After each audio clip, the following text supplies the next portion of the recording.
রাশিয়াকে কাবু করতে ইউক্রেনে অস্ত্র পাঠাচ্ছেন ট্রাম্প। হ্যালো এভরিওয়ান, আসসালামু আলাইকুম, welcome to world news update. গত জানুয়ারিতে যুক্তরাষ্ট্রের প্রেসিডেন্টের শপথ গ্রহণের প্রায় 9 মাস পর প্রথমবারের মতো ইউক্রেনে অস্ত্র বিক্রির অনুমোদন দিয়েছে ডোনাল্ড ট্রাম্প। মার্কিন প্রতিরক্ষা মন্ত্রণালয়ের আন্ডার সেক্রেটারি এলব্রিস কলবি ইতিমধ্যে ইউক্রেনে অস্ত্রের চালান পাঠানো সংক্রান্ত অনুমোদনপত্রে স্বাক্ষরও করেছেন।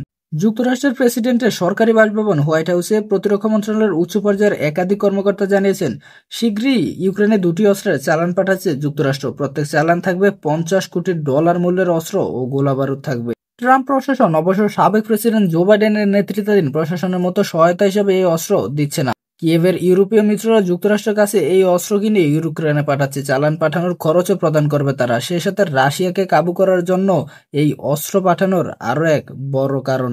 মার্কিন কর্মকর্তা জানিয়েছেন, প্রায়োরিটাইজ ইউক্রেন রিকোয়ার লিস্ট নামের এক নতুন সমঝোতার আওতায় ইউক্রেনে মোট $1,000 কোটি মূল্যের অস্ত্র পাঠানোর সিদ্ধান্ত হয়েছে। তার প্রথম চালান যাচ্ছে ইউক্রেনে। প্রসঙ্গত, 20 জানুয়ারি প্রেসিডেন্টের শপথ গ্রহণের পর ডোনাল্ড ট্রাম্প বলেছিলেন, ওয়াশিংটন রাশিয়া ইউক্রেন যুদ্ধাবসানকে অগ্রাধিকার দিবে এবং ইউক্রেনকে সামরিক সহায়তার অনুমোদন দেওয়া হবে না।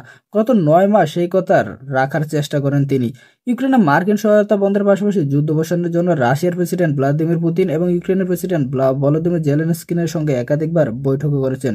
তবে ট্রাম্প প্রশাসনের গত 9 মাসের তৎপরতায় যুদ্ধাবসান ইস্যুতে দৃশ্যমান বড় কোনো অগ্রগতি হয়নি।